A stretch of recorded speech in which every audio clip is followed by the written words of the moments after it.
네, 2장의 강의를 시작을 하겠습니다. 2장에서는 우리 금융시장과 금융중개기관을 이야기하면서요, 우리 금융시장에 대한 전반적인 내용에 대해서 한번 살펴보는 그런 시간을 갖도록 하겠습니다.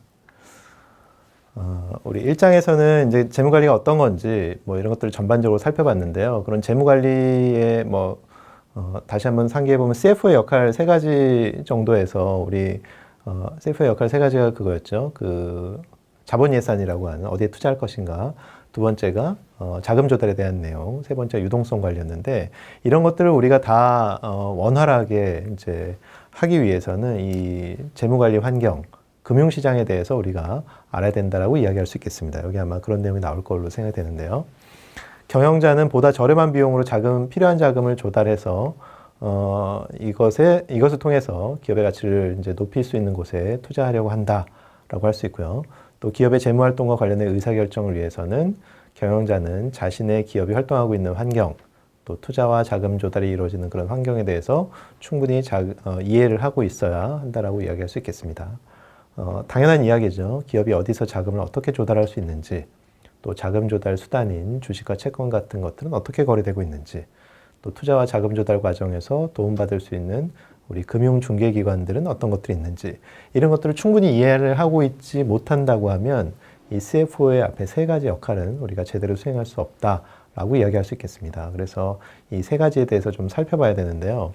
일반적으로 우리 경영학과를 졸업한 사람들에 대해서 사회에서 기대하는 바 중에 하나는 이 금융시장에 대해서 굉장히 해박한 지식을 가지고 있고 이것을 잘 유연하게 대처할 수 있는 그런 능력들을 지니고 있다라고 생각을 하게 됩니다. 그래서 우리는 특히나 이 금융시장과 관련된 내용은요, 우리 3학년 수업 또는 4학년 수업에 예전에는 이제 금융시장론이라는 수업도 있었고 금융기관론이라는 수업도 있었는데 이런 것들이 좀 합쳐져서 우리 금융기관론이라고 수업이 이제 설정이 되어 있습니다. 그래서 이런 것들을 통해서 한 학기 동안 배워야 되는 굉장히 많은 내용을 담고 있음에도 불구하고 우리는 이렇게 한 챕터로서 살펴봐야 되기 때문에 오늘 이제 제가 여러분한테 말씀드리는 내용은 아주 간단한, 아주 기초적인 내용 정도만 설명을 드린다라고 생각을 하시면 되겠습니다.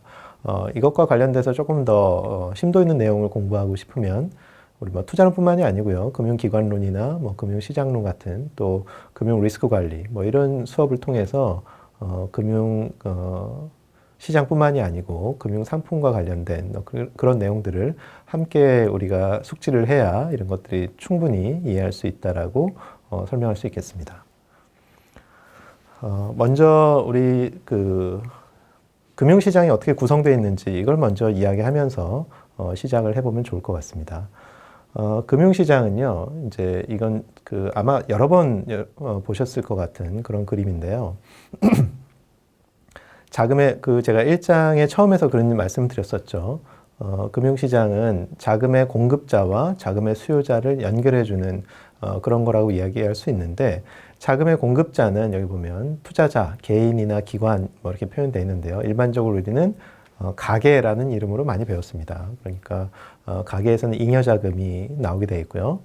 자금의 수요자는 여기 기업과 정부라고 우리 표현을 해놨는데 대부분 이제 기업을 측면으로 우리가 많이 살펴봤었죠. 그래서 자금의 공급자는 자금이 잉여가 있는 부분, 또 자금의 수요자는 자금이 필요한 부분이 있는데, 금융시장이라고 하는 건 이 중간에서 자금의 공급자의 잉여된 자금이 자금의 수요자의 부족한 자금으로 잘 이전되도록 이렇게 원활하게 이어주는 곳을 바로 금융시장이라고 할 수 있겠습니다. 그래서 기본 전제는 금융시장은 사실은 커지면 커질수록 좋다라고 좀 단순화시켜서 이야기할 수 있는데요. 왜 그럴까요? 자금의 수요자 측면에서는요, 금융시장이 커야 우리 이제 그런 이야기를 하는데요. 돈의 흐름은 마치 우리 몸의 혈액과 같다라고 이야기하는데, 우리 혈액이 우리 몸에서 충분히 돌아야 우리 몸이 건강해지고 또 몸이 커지고 이런 것들을 우리가 살펴볼 수 있는 것처럼 우리 경제 시장에서도 이 금융시장을 통해서 자금이 충분히 원활하게 흘러야 경제가 성장하는, 경제 규모가 커지는 네, 이런 모습을 볼 수 있습니다. 그래서 대부분의 선진국들, 우리가 알고 있는 그런 선진국들은 그 경제 규모에 맞는 충분히 큰 금융시장을 지니고 있는 게 일반적입니다. 그래서 우리가 그런 관점에서 살펴본다 그러면 어떻게 자금의 공급자에서 수요자로 자금이 잘 흘러가게 할 것이냐, 이걸 굉장히 중요하게 생각해야 되고요. 어떻게 하면 금융시장이 더 커질 수 있을 것인가. 금융시장이 더 커진다는 건 자금의 수요자 측면에서는 아주 저렴한 비용으로 충분한 양의 돈을 마음껏 빌릴 수 있다는 그런 장점이 있고요. 자금의 공급자 측면에서는 내가 원하는 그런 위험 수준에서 내가 원하는 수익률을 얻을 수 있는 다양한 상품 중에 하나를 내가 선정해서 거기에 투자할 수 있고 내가 원하는 만큼의 수익을 충분히 거둘 수 있다는 측면에서 서로가 윈윈하는 그런 그 전략이라고 이야기할 수 있겠습니다. 그래서 금융시장은 이제 커져야 되는데요. 이 금융시장은 두 가지가 있습니다. 여기 보면 이제 여러분이 구별하셔야 될 게 직접 금융이라는 것과 간접 금융이라는 게 있는데요. 직접 금융은요, 여기 보면 이제 증권이라는 게 흘러가고 자금이라는 게 반대 방향으로 이어지죠. 그러니까, 여기 증권이라고 하는 건 사실은 여러분 주식이라는 것, 증권과 주식은 1대1이다 라고 생각하시면 조금 잘못된 생각입니다. 왜냐하면 증권은 뒤에 가서 다시 배울 텐데요. 어떤 이 증서를 통해서 우리가 청구할 수 있는 권리가 있는 것들을 우리 다 증권이라고 표현을 해서 주식도 포함이 되지만 이것 말고 채권이나 이런 것들도 청구권이 있는 그런 것들을 모두 다 포함을 하고 있습니다. 그래서 이렇게 증권을 넘겨주고요. 자금을 투자하는 이런 형태가 되는데요.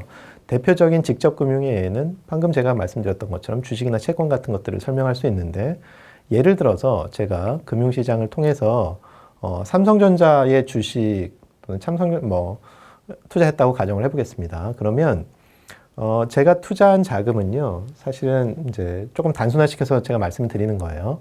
이게 뒤에 나오는 그 프라이머리 마켓, 세컨더리 마켓 이걸 좀 떠나서요. 제가 투자한 자금은 제가 당장 삼성전자 주식을 취득을 한다, 주주가 된다라고 하면 제가 투자한 돈은 삼성전자에 투자됐다라고 이제 생각을 할 수가 있고요. 반면에 삼성전자도 주주 명부에 이제 제 이름이 올라갈 테니까요. 누가 우리 회사의 주식에 그 투자했는지 이런 것들을 살펴볼 수 있을 겁니다. 그러니까 쉽게 말하면 자금의 공급자와 수요자가 서로가 서로를 알 수 있는 게 바로 직접 금융시장이라고 표현할 수 있고요. 반면에 이 간접 금융은요, 이 수요자와 공급자가 서로를 모릅니다.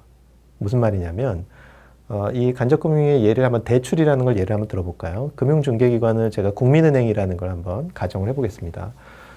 저는 남는 돈을요, 제가 월급을 받아서 사용을 하고 남는 돈을 국민은행에 저금을 합니다. 그러면 저는 이자와 원금을 받고요, 제 돈을 예금을 하게 되는 거죠. 그러면 저는 그 국민은행에 제 돈을 예금을 한 거지, 그 돈이 국민은행을 통해서 어느 기업에 대출되는지는 저는 알 수 없습니다. 만약에 삼성전자가 국민은행에서 대출을 받았다라고 가정을 해보겠습니다. 그럼 삼성전자는요, 국민은행에서 자금을 대출을 받았지 이 돈이 누구의 예금인지 알 수 없습니다. 네, 그러니까 이 삼성전자라는 회사와 저는 이 국민은행을 매개로 연결은 돼 있지만 서로가 서로를 잘 모르는 그런 형태를 우리는 쉽게 말해서 간접금융이라고 이야기할 수 있습니다. 그러니까 간접금융은 여기 표현된 것처럼 금융중개기관이 중간에서 그 역할을 하는 게 바로 간접금융이라고 할 수 있겠습니다. 이 직접금융과 간접금융은 사실은 장단점이 좀 있는데요.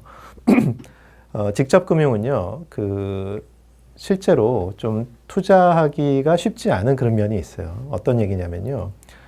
저는 이제 3학년 투자론 시간에 모의투자라는 걸 한번 해보거든요. 실제 주식시장에 대해서 학생들한테 이 시드머니를 주고요. 1억 원의 시드머니를 주고 한 2달 반 정도 투자를 해보라고 합니다. 그래서 그 성과를, 시중에 이제 모의투자 대회가 많이 있죠. 그 증권사나 이런 데도 통해서. 그런 모의투자를 한번 해보는데요. 실제로 학생들한테 이 1억 원의 돈을 주고 투자해봐라 라고 하면 처음에 굉장히 망설여요. 왜냐하면 나는 금융시장의 전문가가 아니기 때문에 또 기업에 대한 분석을 충분히 하지 않았기 때문에 이걸 어디에 투자해야 될지 결정하기가 쉽지가 않습니다. 모의투자임에도 이렇게 쉽지 않은데요. 실제로 여러분의 돈을 어떤 기업에 직접적으로 투자한다라고 해보면 사실은 굉장히 쉽지 않은 결정이 이어질 겁니다. 그래서 자신도 없는 거죠. 만약에 손실이 생기면 훨씬 더 그거에 대해서 이제 낙담하는 바도 클 텐데요. 일반적으로는 저는 금융시장의 전문가가 아니기 때문에 일반적인 사람들은 그래서 전문가에게 이 돈을 맡기고요. 대신 운용을 해달라고 부탁을 하기도 합니다. 그게 바로 이제 이런 금융중개기관들이 하는 일인데요. 그러니까 아까 직접 금융은 내가 직접 의사결정을 할 수 있다는 점에서 자유도가 충분히 있지만 그 투자의 성과가 내가 전문가가 아니기 때문에 최선이냐라는 그런 문제점을 가지고 있는 거죠. 반면에 간접금융의 금융중개기관들은 예를 들어 제가 뭐 펀드에 가입한다는 게 사실 그런 거죠.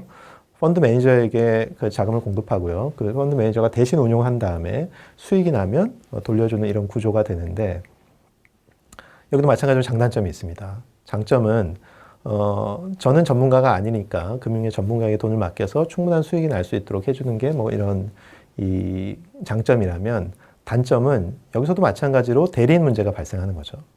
네, 간접금융시장의 대리인 문제라는 건 사실은 여러분도 아마 경험을 해보셨을 수도 있는데요. 뒤에 가서 시간이 있으면 제가 한번 설명을 드리겠습니다. 만약에 여러분이 금융상품에 가입하실 때 여러분은 어떤 경로를 통해서 가입을 하시나요? 보통의 경우에는요, 내가 그 충분한 지식이 없기 때문에 주 거래하는 금융기관에 가서요, 일단 상담을 좀 받습니다. 그러면 이 상담해주는 사람이 내가 원하는 나의 위험 성향을 파악하고요, 나한테 맞는 그런 금융상품을 추천을 해주면 저는 그걸 보고 선택을 해서 금융상품에 가입하는 게 일반적이죠. 그런데 만약에 저한테 그렇게 금융상품을 가입을 이제 추천해 주시는 분이 원래는 저한테 제일 잘 맞는 저의 수익을 최대화시켜 줄 수 있는 그런 금융상품을 추천해 줄 거라고 저는 믿고 있는데 만약에 그분이 그런 게 아니고 그 금융기관의 수수료가 가장 많이 남는 그런 상품을 추천을 해줬다라고 하면 그때는 이해상충이 발생이 됩니다. 아까처럼 대리인 문제가 발생하는 거죠. 하지만 문제는 이렇게 만약에 그 상담하러 제가 갔던 사람이라면 그런 사실조차 알 수 없다는 게 그게 참 문제점이라고 할 수 있습니다. 그러니까 이 간접금융은 전문가를 통해서 아까 마치 우리 경영 전문가에게 기업을 맡긴 것처럼 금융 전문가에게 저의 자금을 맡겨서 수익을 극대화하는 그런 장점은 있지만 대리인 문제가 발생할 수 있다는 측면에서 단점이 있다 이렇게 설명할 수 있겠습니다. 좀 설명이 길었는데요. 금융시장의 전체적인 구조라고 하는 건 이런 겁니다. 자금의 공급자에서 수요자로 자금이 원활하게 이어지도록 하는 건데 거기에는 두 가지가 있다. 하나는 직접금융, 하나는 간접금융. 간접금융은 금융중개기관을 통해서 간접적으로 투자한다라는 걸 이제 기억을 하시면 되겠습니다. 방금 제가 설명드렸던 것처럼요. 금융시장은 주식이나 채권 같은 금융자산 또는 증권이 발행되고 거래되는 그런 곳이라고 할 수 있고요. 당연히 시장이기 때문에 가격이 형성이 됩니다. 금융시장은 제가 한 번 더 뒤에 가서 그려볼 텐데요. 금융시장이 어떻게 생겼느냐라고 설명을 해보라고 하면요. 대부분의 사람들은 잘 설명을 못합니다. 왜냐하면 금융시장이 어떻게 생겼는지 눈에 잘 보이지 않기 때문이죠. 금융상품이라고 하는 거, 우리가 일반적인 시장은 어떤가요? 거래되는 상품이 눈에 보이고 이런 것들이 명확하게 결정이 돼 있기 때문에 우리가 설명하기 쉽지만 금융시장에서 거래되는 상품은 대부분 금융상품입니다. 그러니까 이 금융상품은요, 눈에 보이지 않거든요. 그래서 금융시장이 어떻게 생겼는지는 우리가 굉장히 파악하기가 쉽지 않은 게 그런 현실인데, 어쨌든 이 투자자와, 여기도 보면 마찬가지로 아까 방금 전에 봤던 그런 그림처럼 투자자와 수요자 사이에서 증권이 발행되고 자금이 이동되는 이런 것들 우리는 금융시장이라고 한다라는 걸 이제 기억을 하시면 되겠습니다. 그러면 이제 방금 제가 했던 그런 질문인데요. 금융시장이 어떻게 생겼느냐? 이걸 여러분은 좀 이번 챕터를 통해서 꼭 머릿속에 떠올리셨으면 좋겠는데, 금융시장을 분류하는 기준은 여러 가지가 있습니다, 사실은. 그런데 가장 일반적으로 우리가 하는 방법은요, 만기에 따른 분류라고 할 수 있는데요. 아까 제가 금융시장은 금융상품이 거래되는 곳이라고 말씀드렸잖아요. 이 금융상품은요, 다른 상품과 다르게 만기라는 특징이 있습니다. 네, 금융상품은 만기라는 특징이 있어서요. 이 만기에 따라서 우리는 분류를 할 수 있는데요. 두 가지로 분류할 수 있습니다. 하나는 화폐시장, 또 하나는 자본시장 이렇게 분류할 수 있고요. 이 두 개를 나누는 기준은 해당되는 시장에서 거래되는 상품이, 금융상품이 만기가 1년 이내에 단기적인 그런 상품이면 화폐 시장, 만기가 1년 이상 남아있는 그런 장기적인 그런 그 관점에서의 금융상품이라면 이건 자본시장 이렇게 분류를 합니다. 그래서 이 파이낸셜 마켓, 금융시장은요, 이 화폐시장, 머니 마켓과 캐피탈 마켓으로 구별된다. 이걸 일단은 기억을 하시면 되겠고요. 그래서 우리는 흔히 금융시장과 자본시장을 혼동해서 사용하는 경우가 있습니다. 아까 우리가 증권과 주식을 마치 동일한 것처럼 생각하는 오류를 범했듯이 금융시장도 우리 이제 신문기사를 많이 보다 보면 여러분도 신문기사 많이 보셔야 되는데 금융시장, 경제신문기사를 보다 보면 이 자본시장하고 금융시장을 혼용해서 사용하는 그런 경우들이 많이 있습니다. 동일한 것처럼. 근데 그렇지 않아요. 제가 뒤에 좀 그려봤는데요. 제가 만약에 금융시장이 어떻게 생겼는지를 좀 설명해 보세요 라고 하면 여러분은 이 틀 안에서 좀 설명을 하셨으면 좋겠다는 생각이 듭니다. 이 머니마켓과 캐피탈마켓으로 구성이 되어 있다고 할 수 있고, 그러니까 금융시장은 이 자본시장을 포함하고 있는 개념이지 금융시장과 자본시장이 동일하다고 생각하면 안 되시겠습니다. 그 안에 머니마켓이라는 게 있기 때문에 화폐시장과 자본시장으로 나눠지고요. 그 자본시장은 우리가 잘 알고 있는 비교적 잘 알고 있는 채권시장이나 주식시장으로 구성이 되어 있습니다. 그래서 우리는 늘 금융시장에 살펴보면요. 우리 채권은 제가 조금 설명하기도 했고 앞으로 또 배우고 많이 들어보셨으니까 좀 익숙하죠. 또 주식시장도 마찬가지고요. 여러분이 흔히 접할 수 있는 그런 시장이라서 우리가 알고 있고, 그러니까 우리가 경제신문 기사를 통해서 많이 보는 그런 시장은 자본시장이라는 말이 많이 등장을 할 겁니다. 왜냐하면 주식시장이 여기 포함되어 있기 때문에. 하지만 금융시장은 아니라는 거, 1대1은 아니라는 거 생각하시면 되겠고요. 또 하나는 이 화폐시장이라고 하는 건 우리는 조금 생소합니다. 왜냐하면 일반인들이 여기에 접근하기가 쉽지 않거든요. 그래서 우리는 자본시장은 익숙한데 화폐시장은 익숙하지 않아서 이 화폐시장이 어떤 건지를 좀 감을 잡을 필요가 있는데요. 화폐시장에서 거래되는 그런 상품들은 여기 보면 콜이라는 게 있고요. RP, CD, CP 뭐 이런 것들이 있습니다. 다 좀 생소하시죠? 제가 하나하나 좀 설명을 해보려고 하는데요. 사실은 이 금융과 관련된 그 과목을 여러분이 조금 어려워하시는 경향이 있어요. 지금 1장과 2장은 우리가 뭐 계산 문제가 나오지 않고 제가 쭉 설명하고 있기 때문에 여러분이 그냥 그렇구나 하고 받아들이실 수 있는데, 이제 우리가 5장을 넘어가게 되면 계산도 하고 실제 채권의 가격도 구하고 주식의 가격도 구하고 또 우리가 위험이라는 것도 측정해서 숫자로 계산해보고 뭐 이러기 때문에 조금 어렵다고 느끼실 수 있는데, 일단은 이 화폐 시장에 우리 금융 관련된 그런 교과서들을 보면요. 이런 것들을 쭉 나열해서 설명을 하고 있습니다. 금융시장은 어떻게 분류가 되고, 화폐시장에는 콜이 있고, 콜은 뭐고, RP는 뭐고, CD는 뭐고, CP는 뭐고, 이렇게 쭉 나열해서 그냥 설명을 하고 있기 때문에 굉장히 읽다 보면 어렵게 느끼십니다. 근데, 우리가 이제 그런 비유를 해볼 수 있을 것 같아요. 우리가 어딜 찾아가는데요. 머릿속에 지도가 들어있지 않은 상태에서 막 헤매기 시작하면 감이 안 잡힙니다. 네, 아무리 보고 또 보고 해도 기억도 나지 않고요. 순식간에 잃어버려요. 네, 그렇기 때문에 저는 늘 여러분한테 얘기하는 게 뭐냐면 머릿속에 어떤 큰 틀을 그려놓고요. 거기에 디테일을 채워나가는 건 비교적 쉽습니다. 그래서 여러분은 이런 큰 틀을 하나 기억을 하시고요. 여기에서 좀 각 금융상품이나 금융시장의 특성을 채워나가시는 걸 추천을 합니다. 일단 이제 그런 관점에서 제가 설명드리려고 하는데, 우리 화폐시장이 조금 익숙치 않다 그랬잖아요. 화폐시장을 익숙해지기 위해서 제가 콜이라는 걸 한번 설명을 해보겠습니다. 콜이라는 건 뭐냐면요. 사실 은행 간 거래라고 우리가 표현할 수 있는데, 지급준비율이라는 말부터 시작을 해야 될 것 같습니다. 지급준비율은 뭐냐면요. 은행은 전체 보유하고 있는 자산 중에 일부분은 유동성으로 남겨주고 나머지만 대출을 해줘야 됩니다. 예를 들어 뭐 10%, 이건 이제 중앙은행이 정해주는 건데요. 이 지급준비율은 뭐 일반적으로 교과서에서 얘기하는 건 한 10% 정도를 이야기합니다. 실제 우리나라 은행들의 지급준비율은 이것보다 훨씬 낮아요. 참고하시고요. 어쨌든 10% 기준으로 제가 설명을 드리면 10%를 유동성으로 가지고 있다고 표현을 해요. 가지고 있으라고 이제 이야기를 합니다. 중앙은행이. 그러면 각 금융기관들은 매일매일 영업이 끝날 때마다 이 10% 유동성을 갖추고 있어야 되는데 어느 날 영업을 끝나고 봤더니 어떤 은행은 10%보다 조금 모자르게 가지고 있고 어떤 데는 조금 넘게 이렇게 가지고 있습니다. 그러면 이 둘 다 문제가 돼요. 왜냐하면요, 10%를 맞추지 못하고 있는 그런 은행은 사실 중앙은행이 요구한 사항을 맞추지 못한 그런 문제가 있죠. 그러니까 10%를 어떻게든 맞춰야 됩니다.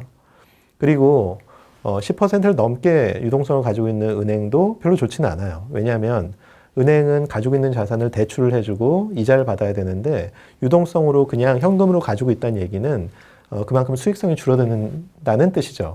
그러다 보니까 10% 이상 가지고 있을 이유도 별로 없습니다. 사실은 좋지 않은 거죠. 그래서 이렇게 여유 있는 유동성을 풍부하게 가지고 있는 은행에 유동성이 모자란 은행이 전화를 겁니다. 콜을 해서요. 돈을 좀 빌려달라고 하는 거죠. 그런데 돈은 하루만 빌려주면 됩니다. 왜냐하면 다음날 우리 영업이 재개가 되면 그것들을 다시 밸런스를 맞출 수가 있거든요. 그래서 이렇게 은행끼리 서로 콜을 통해서 자금을 빌리고 빌려주는 그런 시장을 우리는 콜 시장이라고 하고요. 그러니까 여기는 뭐 개인이 들어갈 수 없는 시장이라 좀 생소하죠. 은행끼리도 서로 돈을 주고받고 하는데 이제 이건 만기가 하루잖아요. 만기가 하루니까 이제 화폐 시장, 아까 1년 미만의 만기가 있는 것들은 화폐 시장에서 거래된다 그랬으니까 이렇게 그 화폐 시장에 포함되어 있고요. 당연히 은행끼리도 단 하루를 빌려주는 거지만 이자를 받습니다. 그때 적용되는 이자율을 우리는 콜금리라고 표현을 합니다. 아마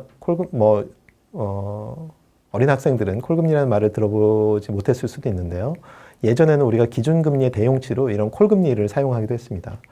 이 화폐 시장에서 나와 있는 그런 금리 수준은요, 이 화폐 시장의 특징이 유동성이 굉장히 풍부하고 위험이 만기가 짧으니까 상대적으로 적다 보니까 사실 이자율 수준이 그렇게 높지는 않아요. 그래서 기준금리에 준하는 그런 수준에 해당하고 있어서 이제 예전에는 그렇게 기준금리처럼 사용하기도 했던 거죠. 어쨌든 이런 콜이라고 하는 건 그런 상품이라는 겁니다. 그러니까 이제 화폐 시장에서 거래되는 그런 상품이라고 할 수 있고요. RP라는 건 환매 조건부 채권, 뭐 CD, 양도성 예금 증서, CP, 기업어음, 뭐 이런 것들도 여러 가지가 있지만 여러분이 그것까지 다 기억하실 필요는 없을 것 같고 지금 단계에서는 이런 것들이 거래되는 만기가 1년 미만의 그런 금융상품이 거래되는 게 바로 화폐 시장이다라는 것 정도를 기억을 하시면 되겠습니다. 그래서 다시 한번 강조하지만 금융시장이 어떻게 생겼느냐라는 걸 봤을 때는 일단은 여기에 이런 화폐 만기 기준에서 화폐 시장과 자본 시장을 나눠서 이렇게 그 전통적으로 우리가 구성하고 있는 그런 금융시장의 모습을 떠올리고 여기에 디테일을 채워간다. 그리고 이것뿐만이 아니고요. 우리 상품 시장이라든지 파생 시장이라든지 여러 가지가 여기에 추가가 됩니다. 네, 그러니까 기본 틀을 여기서 확장하는 걸로 이렇게 기억을 하시면 되겠습니다. 네, 참고로 이제 이 화폐 시장 머니마켓이라고 하잖아요. 여러분 예전에는요. 예금을 받아주는 곳은 은행밖에 없었어요. 그런데 이제 금융기관 사이에서도 겸업과 전업이라는 이슈가 있는데요. 예전에는 금융기관들 사이에 위험을 낮추기 위해서 전업이라는 걸 했었습니다. 그러니까 은행은 은행 업무만, 증권은 증권 업무만, 보험은 보험 업무만 이렇게 했었는데 이게 점점 더 이제 겸업 쪽으로 이 분위기가 바뀌면서 금융기관이 겸업하면 굉장히 효율적이고 혁신적인 일들이 일어나거든요. 그러니까 뭐 은행에서도 보험 팔 수도 있고요. 방카슈랑스라는 거 여러분 들어보셨죠? 또 증권회사도 예금을 받아줍니다. 그게 아마 CMA라고 표현이 돼 있을 거고. CMA라는 거 여러분 들어보셨죠? CMA는요, 여러분 그냥 일반 그 은행에 1금융권 은행에 예금을 맡기면요, 보통 예금을 맡기면 이자를 거의 주지 않아요. 정기예금을 맡기면 정해진 기간만큼 제 돈을 활용해서 은행은 대출을 해줄 수 있기 때문에 정해진 이자를 주지만 보통 예금이라고 하는 자유 입출식 그 예금은요, 이자를 거의 주지 않습니다. 왜냐하면 이 사람이 언제 찾아갈지 모르기 때문에 사용할 수 없어요. 그런데 이 CMA라고 하는 증권사에서 하는 그런 그 예금 계좌는요, 하루만 맡겨도 이자를 줍니다. 네. 물론 그 이자가 크진 않아요. 아까 말씀드린 것처럼 그 기준금리 수준에 준하는 그 정도를 주긴 하지만 어쨌든 하루만 맡겨도 이제 내가 원하는 만큼의 기간 동안만 맡겨도 이자를 줍니다. 그건 그럼 어떻게 가능하냐라고 했을 때는요, 그 CMA 계좌는요, MMF라는 걸 활용해서 그렇게 수익을 냅니다. 그 MMF가 뭐냐면 머니 마켓 펀드예요. 네, 머니 마켓 펀드는 여기 화폐 시장을 우리가 머니 마켓이라고 하잖아요. 머니 마켓에 나와 있는 아주 단기성 그런 금융 상품에 투자해서 수익을 내고 하루만 맡겨도 이자를 주는 그런 형태라고 할 수 있겠습니다. 그래서 이 화폐 시장 상품들을 통해서 그런 식의 활동도 하고 있다. 이런 것들을 참고로 하시면 되겠습니다. 네. 그래서 이 파이낸셜 마켓을 조금 더 분류를 해보면 조금 영어로 표현되어 있어서 여러분이 보시기가 조금 불편하실 수도 있는데 우리는 그 앞에 파이낸셜 마켓에 머니 마켓과 캐피탈 마켓이 있다는 걸 제가 설명을 했고요. 이 머니 마켓과 캐피탈 마켓 안에는 또 이런 뭐 오픈 마켓, 우리 공개 시장 그 중앙은행 이야기를 나중에 한번 하게 될 텐데 중앙은행 이야기하면서 여러분 고등학교 때나 중학교 때 사회 시간에 공개 시장 조작이란 말 들어보셨나요? 요즘은 공개 시장 운영이라고 표현하는데 그 공개 시장이라고 하는 게 바로 이 오픈 마켓을 말합니다. 그거 말고도 또 인터뱅크 마켓이라고 하는 건 은행 간 거래, 또 캐피탈 마켓은 아까 자본시장이었죠. 채권시장과 주식시장으로 나눠진다. 그 안에 우리가 CD라든지 콜이라든지 RP, 뭐 채권, 주식 이런 게 거래된다는 것까지, 그러니까 왼쪽에서 보면 한 4칸 정도까지 제가 아주 간략하게 설명을 해봤는데요. 우리가 조금 더 들어간다라고 하면 이런 시장을 통해서 우리가 뭘 알 수 있느냐 이런 것도 좀 살펴볼 수 있습니다. 그러니까 예를 들어서 이런 공개 시장, 그러니까 머니 마켓을 통해서는요, 여기 보면 리스크 프리미엄, 위험에 대한 보상, 또는 레퍼런스 레이시라고 하는 게 바로 기준금리죠. 뭐 이런 것들에 대한 정보를 알 수도 있고요. 그 다음에 캐피탈 마켓의 채권 시장 같은 데를 통해서는 이자율에 대한 수준, 무위험 이자율, 또 주식 시장을 통해서는 기업의 가치 뭐 이런 것들도 파악할 수 있다는 것도 사실은 우리가 금융시장을 통해서 알 수 있는 내용인데 사실 8페이지에 나와 있는 내용을 여러분들은 좀 참고만 하시고 너무 많은 내용을 제가 설명드리면 여러분이 좀 힘드실 수 있으니까 그 자세한 내용은 뒤에 가서 제가 다시 한번 중요한 내용만 추려서 살펴보는 것으로 그렇게 정리를 해보겠습니다.